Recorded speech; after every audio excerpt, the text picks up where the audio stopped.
Since the start of this year, more than a dozen high-profile local cases of child sexual abuse or exploitation have made headlines. Many of those cases include accusations against people in positions of authority, such as members of law enforcement, pastors, and multiple educators.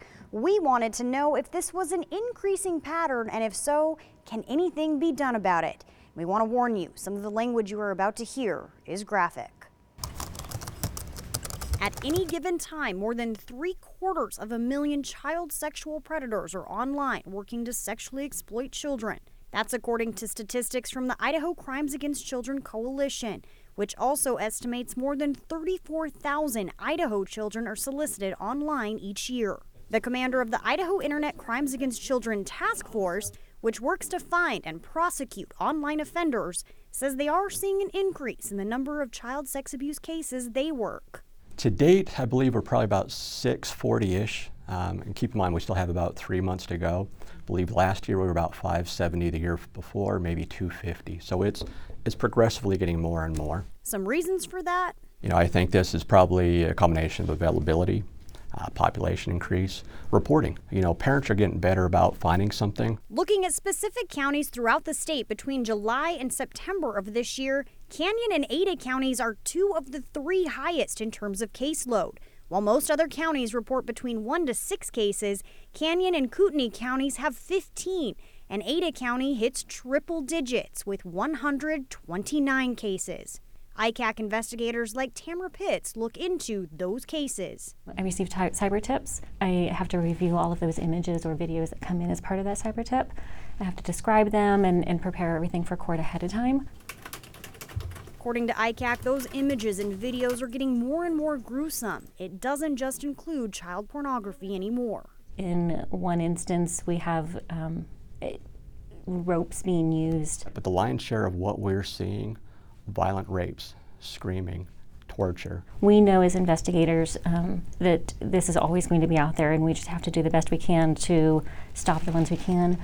But every time I hear the new stats come out, it just is staggering to hear how much we've increased since the last time. But it's not just the online world with anonymous predators where cases are popping up. Recent arrests from around the Treasure Valley include prominent authority figures such as police officers, teachers, and youth coaches. Gene Fisher with the Special Crimes Unit in the Ada County Prosecutor's Office says it may not be that those types of cases are on the rise, but rather awareness is. Unfortunately, in some areas, like the Catholic Church, like the Boy Scouts, you are learning about a systemic problem that has been there for such a long time that it's all just being uncovered now. When it comes to educators, the State Department of Education says it may feel like a lot of cases, but we're talking about a fraction of a fraction of a fraction of a percent of educators. We have 30,000 certificated individuals. The number of cases we actually, or the number of complaints that my office actually receives is 80 a year, and then half of those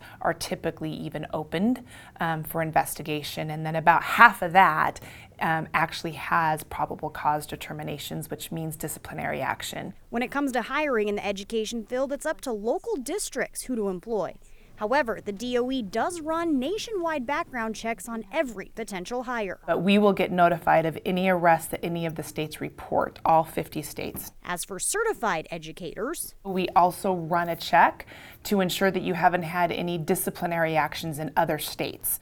The department also considers what it calls moral turpitude, looking for things like a pattern of poor behavior or anything that may violate the state's code of ethics. Despite those checks, Fisher says there are a few reasons why those types of cases are so effective when it comes to grooming victims. It's because they act as interlopers, someone who intentionally drives a wedge between the parents and the child. And if it's the coach, for instance, at the school, and the parent is really excited about their child's ability to play, and they want their child to excel, and so the coach, speaks to that to the parent. But that offender is simultaneously telling a much different story to their victim. And they are talking to the child in a way that says your parent doesn't understand you like I do, your parent doesn't think you're as good of a swimmer as I do, or as good of a volleyball player as I do, or I think you're going to succeed. That's how relationships are formed and access to the child is gained. While ICAC says there will always be child predators out there, any work that gets even one predator off the streets or off the internet is a success. These cases are the hardest to work, But these cases are, in my opinion, the most rewarding in law enforcement. When we are able to save a child or a victim, that is the best you could hope for.